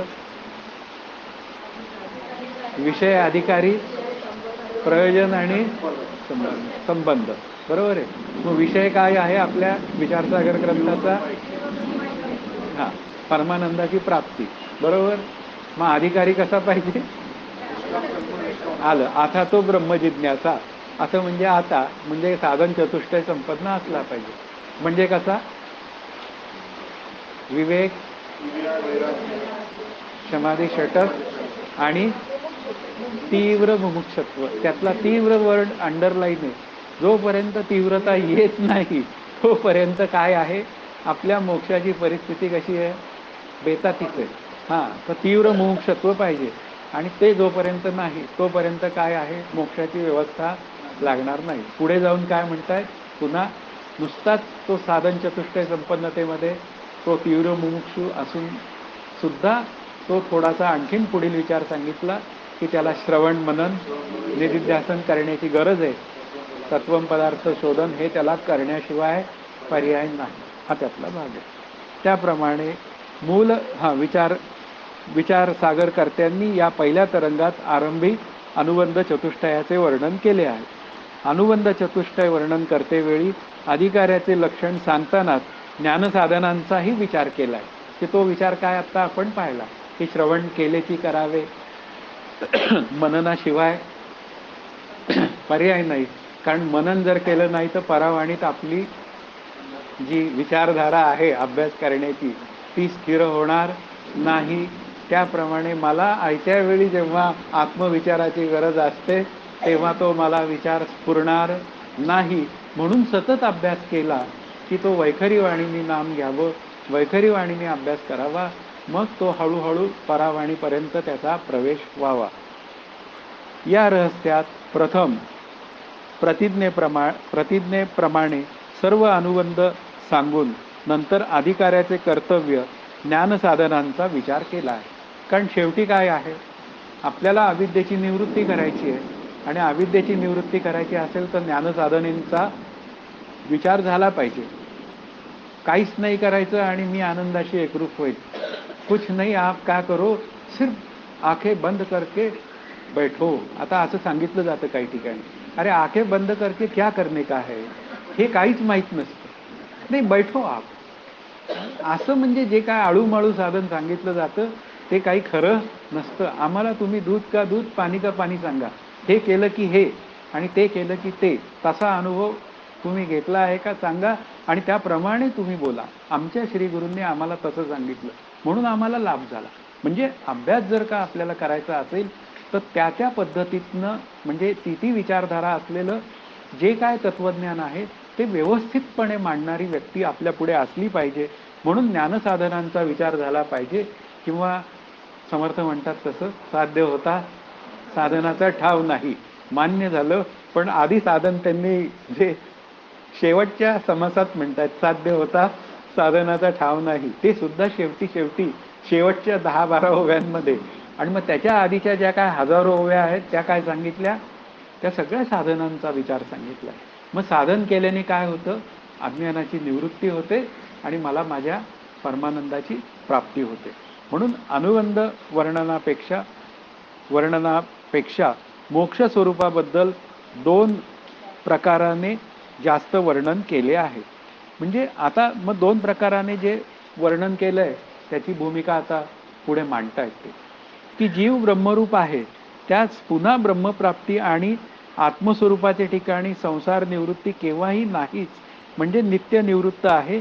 त्याचे पुन्हा निवृत्ती रूप मोक्ष हे प्रयोजन आहे असे म्हणता येणार नाही. ती शंका घेतलीच होती त्यांनी, की जीव ब्रह्मरूप आहे असं तुम्ही स्पष्ट बोलताय, मग त्याला मोक्ष साधन करायची गरज काय. हा त्यातला मुख्य विचार आहे, की ब्रह्माची प्राप्ती तो नित्य प्राप्तच आहे, ब्रह्मस्वरूपाची प्राप्त रूपच आहे. असं असताना त्या संसाराची दुःख निवृत्ती आणि परमानंदाची प्राप्ती असं तुम्ही कसं म्हणता, की त्या ब्रह्मस्वरूपाच्या ठिकाणी हा देहादी प्रपंच कालत्रयी नाहीये असंच तुम्ही प्रतिपादन करताय. तर त्यावेळी ती जी नित्य निवृत्त आहे अशी जी काय भूमिका मांडली आहे अध्यारोपित भाषेत, तर हे तुम्ही कसं काय म्हणता, असं काही तुम्हाला म्हणता येणार नाही. या शंकेचे दृष्टांतपूर्वक समाधान दिलेले आहे. त्याचं कारणच असं आहे की जग सत्य वाटतं खूप लोकांना, खूप माझ्यासारख्या व्यक्तीला, तर ती जगताची निवृत्ती ही झाली पाहिजे. म्हणजे जग भ्रमरूप आहे हे मला सारखं का ओरडून सांगावं लागतंय त्यांना, कारण जगाला सत्यत्व देण्याचं माझं कार्य हे अव्याहतपणे चालू असतं. आणि ती जी काय माझी विचारधारा आहे त्या विचारधारेला या विचारसागरकर्त्यांना ब्रेक लावायचा आहे, सत्यत्व दृष्टीला ब्रेक लावायचा आहे. मग एखादी गोष्ट पुन्हा पुन्हा का आपण घरच्यांना पण सांगतो, एखाद्याला आणायला काही वस्तू सांगतो आपलं, म्हणजे पत्नी नवऱ्याला सांगते की ह्या वस्तू घेऊन या, आणि 4-4 वेळा सांगते. ती का सांगते ती, कारण माहिती असतं तिला हे पात्र काहीतरी आणील आणि काहीतरी सोडील. त्याचं कारणच आहे की हे काही जे काय सगळं दिलंय, मग यादी घेतली का, हे केलं का, ते केलं का, ह्या सगळ्या गोष्टी का विचारात घेतल्या जातात, कारण माहिती आहे की हा नक्की विसरणार आहे. तसंच विचारसागर ते म्हणतात की याची सत्यत्व दृष्टी ही आणि भ्रमदृष्टी, याच्यामध्ये भ्रमदृष्टी कुठे आहे, ती ICU मध्ये आहे. आता ती वार्डात आली पाहिजे आणि वार्डातनं घरी आली पाहिजे, म्हणजे सुदृढ झाली पाहिजे.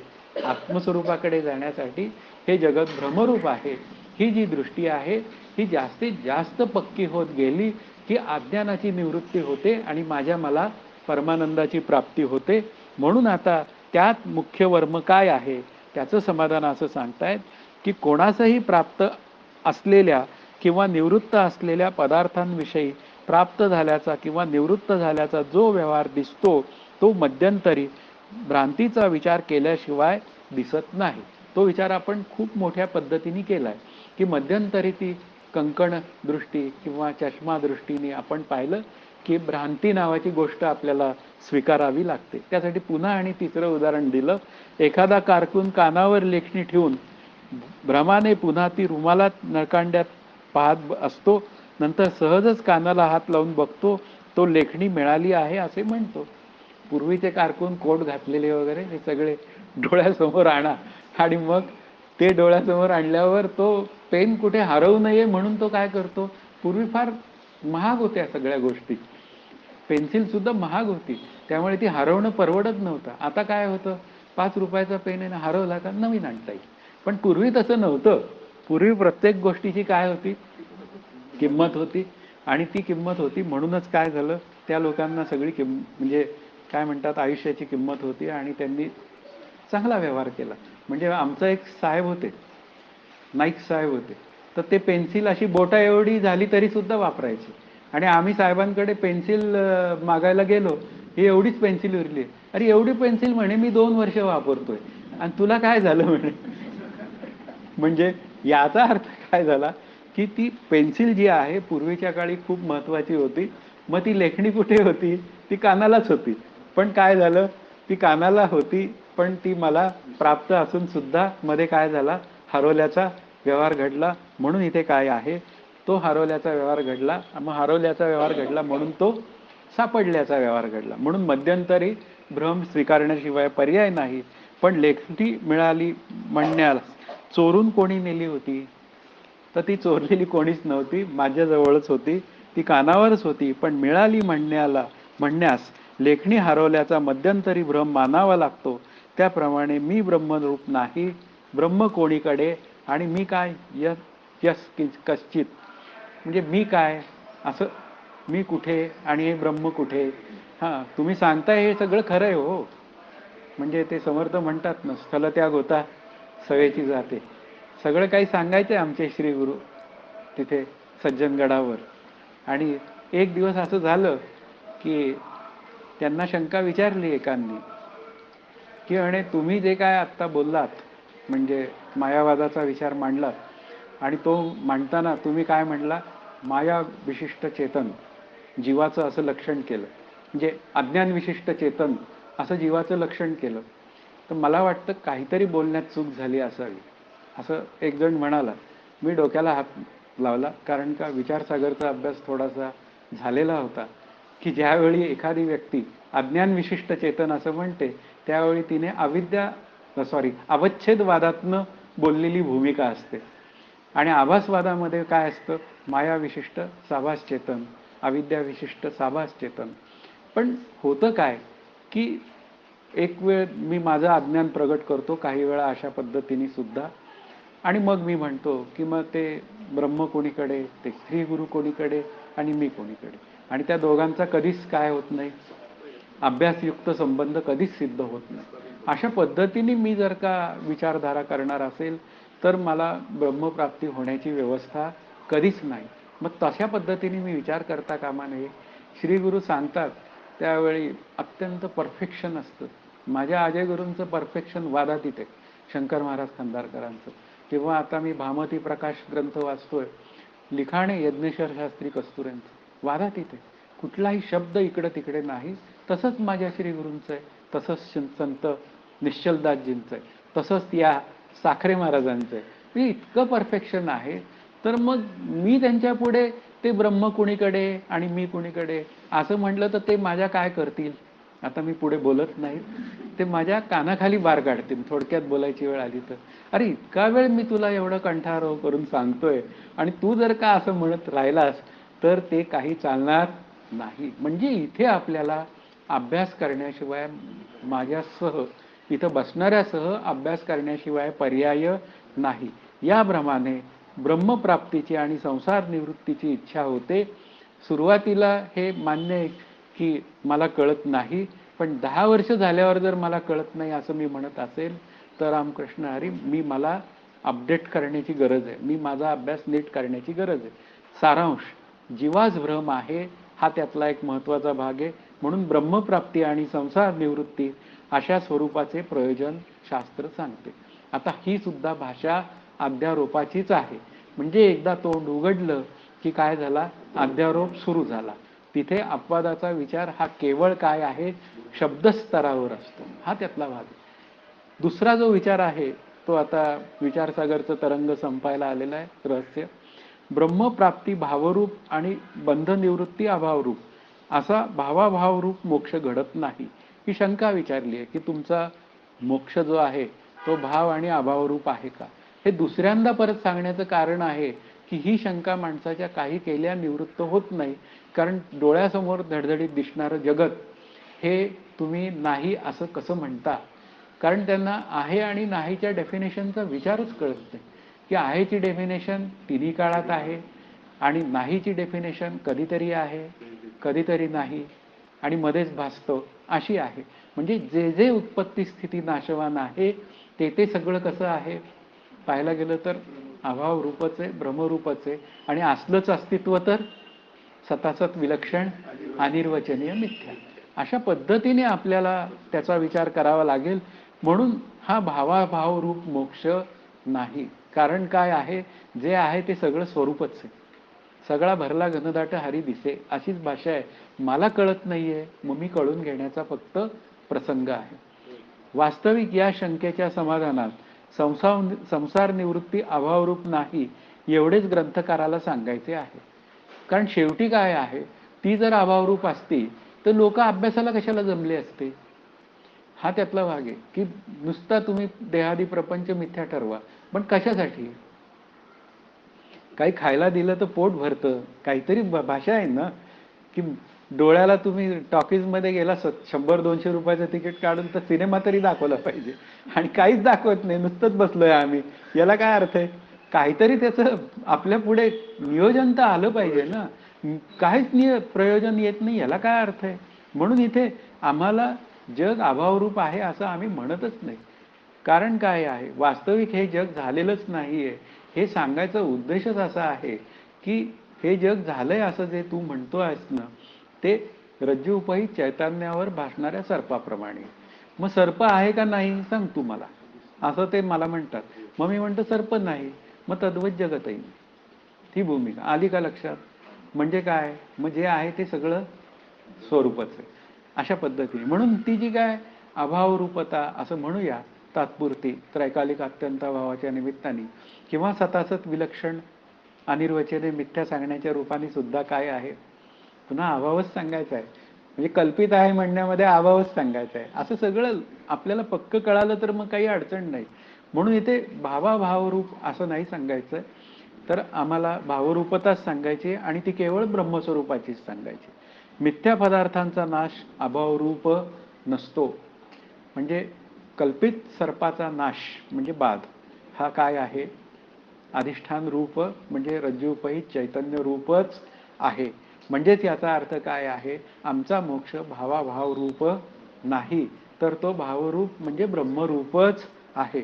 रज्जूच्या ठिकाणी सर्प मिथ्या आहे, त्याचा नाश अन्य कोणत्याही रूपात न होता भ्रांती नाशानंतर रज्जू रूपच होतो. म्हणजे कल्पित पदार्थांचा नाश अधिष्ठान रूपच असतो. इथे नाश शब्दाचा अर्थ बाध असा घ्यायचा आहे. आणि नाश शब्दाची सुद्धा आपण एक विचारधारा पूर्ण केलेली आहे की नाश शब्दाचा अर्थ पुन्हा प्रारब्ध शिल्लक राहतं, म्हणून अशा पद्धतीने सुद्धा नाश शब्दाचा अर्थ बाध असाच घ्यायला पाहिजे. म्हणून मोक्ष केवळ भावरूपच आहे, केवळ आणि केवळ त्याचंच अस्तित्व आहे. पण ते अस्तित्व मला कळून घेण्यासाठी साधन चतुष्टय संपन्नतेशिवाय विचार नाही, साधन करण्याशिवाय पर्याय नाही. या दोन गोष्टी अनुबंधापेक्षा जास्त आहेत, त्या इथे सांगून झाल्या. नवीन वाचणारास आरंभीच या समजणे कठीण आहे, पण मुख्य सिद्धांताचे सुतोवाच ग्रंथकारांनी करून ठेवले आहे इतकेच. तर मुख्य काय सिद्धांत आहे? कारणासह वर्तमान दुःखाची निवृत्ती आणि परमानंदाची प्राप्ती. मग असं जे काय सिद्धांत मांडून ठेवला आहे, मग आपण अधिक डोकं न चालवता या सिद्धांतालाच धरून अभ्यास करायचा. त्याच्यापेक्षा अवांतर गोष्टीत शिरायचं नाही. ज्ञानेश्वरीत ज्ञानदेवांनी काय सांगितलं? येथा अविद्या नाश हे स्थळ, मोक्षोपदा नये फळ. मला अविद्या नाशच सांगायचं, कारण जग सत्य वाटतंय हे ज्ञानदेवांना लक्षात आलेलं आहे. मला जग सत्य वाटतंय. मग त्यांनी काय सांगितलं? की जग मिथ्या आहे. आणि मग पुढे काय म्हणले? भरला गणदाट हरी दिसे. म्हणजे याचा अर्थ काय आहे? की त्या हरितत्वाला पुन्हा हरी आणि निर्गुण ब्रह्म एकरूपच आहे असंही आपण गृहीत धरून बोलूया. म्हणून अशा पद्धतीने इथे केवळ ब्रह्मस्वरूपाची भावरूपताच सिद्ध केलेली आहे. चारही तरंग हे भावरूपताच सिद्ध करणारे, म्हणून मला त्या दिशेनेच माझा अभ्यास केला पाहिजे. याप्रमाणे या तरंगात अनुबंध चतुष्टय व वर दाखवलेले 2 विषय एवढेच प्रतिपादन आहे. तर एवढेच या शब्दाचा अर्थ अनुबंध चतुष्टयामध्ये असलेले जे काय सगळे विचारधारा आहेत त्या प्राप्त करून घेताना आपली थोडी थोडी फजिती पण होणार आहे. पण फजिती झाली तरी सुद्धा रडायचं नाही आणि फिरून आपण साधनेसाठी पुन्हा आरूढ व्हायचं. आणि आरूढ झालं की मी कोण आहे?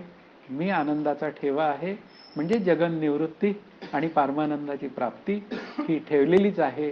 असं विचारसागरकर्त्यांनी करतरी आवळा जैसा असं हे इतका मोक्ष असा स्पष्टपणे क्लिअर केलाय. तर तो क्लिअर केलेला मोक्ष हा ग्रंथाचा अभ्यास संपता संपता आपल्या अंतःकरणात सिद्ध झाला पाहिजे, अशी भूमिका घेऊन आपण अभ्यास करण्याचा प्रयत्न करूया. अशा रीतीने पहिला तरंग पूर्ण झालेला आहे. याविषयी काही शंका असेल तर विचारू शकता. आत्ता जे रहस्याचं विवेचन झालं त्या संदर्भात.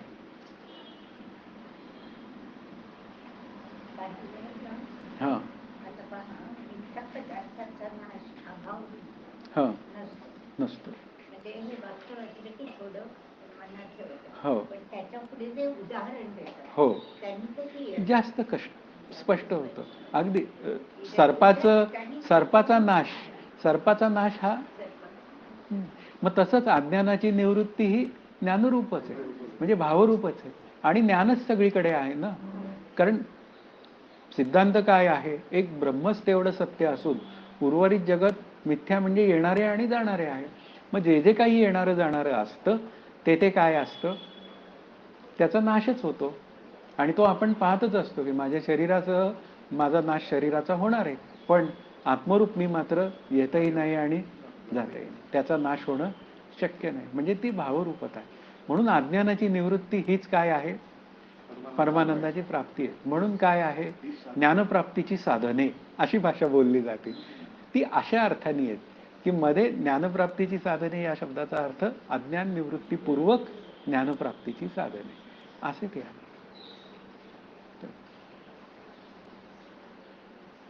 काही कोणाला बोलायचं असेल तरी बोलू शकता, म्हणजे तसा काही तो विषय अभ्यास दृष्टीने.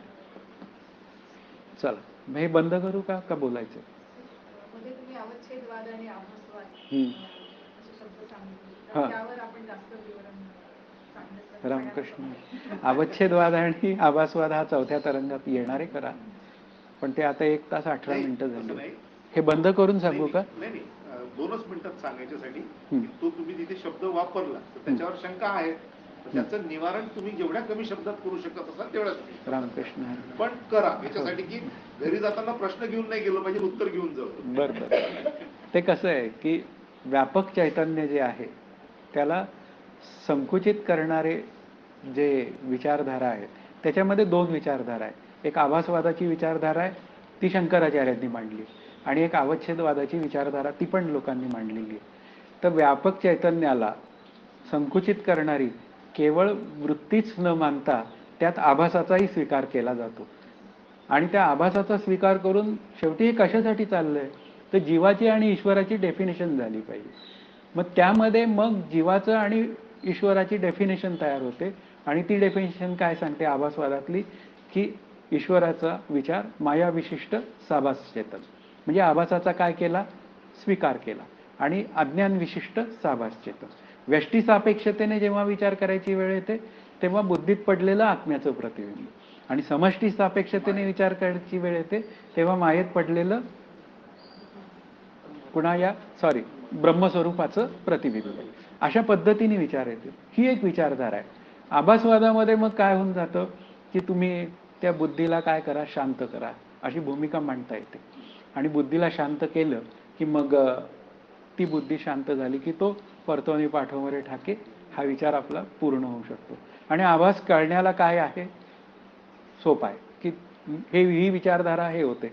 पण जेव्हा तो अवच्छेदवाद मांडायची वेळ येते त्यावेळी तो अवच्छेदवादी जो आहे ना, तो संकुचित करणारी केवळ वृत्तीच मानतो. असं आहे. आता वृत्तीच मानली आणि मग पुढे काय करतो, त्या ईश्वराचा आणि जगताच्या जीवाच्या डेफिनेशनचा विचार करतो. मग त्यावेळी तो असं म्हणतो की अज्ञान विशिष्ट चेतन आणि माया विशिष्ट चेतन, पण त्यावेळी त्यांनी तो आभास गृहीत धरलेला आहे असाही एक विचार करता येतो. आणि दुसरा विचार त्याच्यामध्ये काय आहे की ते जे प्रतिबिंब जे आहे म्हणजे तुम्ही जे गृहीत धरून बोलताय, मग तसं प्रतिबिंब कुठेही पडणं शक्य आहे असा त्याच्यावर आक्षेप घेतलेला आहे. की समजा एखाद्या भिंतीवर किंवा अशा चकचकीत एक काळा दगड आहे आणि त्याला इतका गुळगुळीत केला की त्यात प्रतिबिंब दिसायला लागलं, असं जर झालं तर मग काय करायचं म्हणजे असे काही ऑब्जेक्शन्स त्याच्यावर घेतली गेलेली आहे. पण आपलं जे काय आहे ना की वृत्तीला केवळ गृहीत धरतात, त्यावेळी त्या वृत्तीमध्ये चिदाभासाला गृहीत धरून बोलतात, एक वृत्तीमध्ये चिदाभासाचा स्वीकार करून बोलतो, असं आपण आपल्या तात्पुरता तसा विचार करू. तो विशिष्ट विशेषणात्मक चौथ्या तरंगात सांगितलाय, त्यावेळी तो आणखीन आपण डीपली त्याचा तिथे विचार करूया. पण इथे काय आहे, अवच्छेदवादातला जीव असो किंवा आभासवादातला जीव असो, दोन्हीकडे काय आहे, त्यांना एकच सांगायचंय की जीव काय आहे, लक्षार्थाने ब्रह्म आहे आणि वाच्यार्थाने तो करताय. करू दे, त्याला कर्तेपणा करायला काही हरकत नाही, पण इतका कर्तेपणा करू नको की त्या कर्तेपणाचा विशेष व्हावा. म्हणून सामान्य रूपाने मी या देहादी प्रपंचाचा कर्ता आहे, ईश्वरालाही काही त्याची अडचण नाहीये. तो म्हणतो तू कर्तेपणा ठेव सामान्य रूपाने, कारण व्यवहार काही मला बुडवायचा नाहीये, ईश्वराचं म्हणणं आहे. मग व्यवहार चालण्यासाठी सामान्य रूपाने कर्तेपणा असू देत, पण विशेष रूपाने नसू देत. कारण का, विशेष रूपाने कसा ओळखायचा अशी एक परत भूमिका आहे. तर ज्या ज्या कर्तेपणामुळे मला सुख किंवा दुःख भोगायला मिळतं, त्या त्यावेळी तो समजावा की तो विशेष रूपाने असणारा कर्ते भोगतेपणा आहे. असं जर का एक चिंतन केलं तर मला माझ्या आनंदापर्यंत जाण्याची एक व्यवस्था तयार करता येते. असं. धन्यवाद. रामकृष्ण हरी. मग आता करू बंद हे.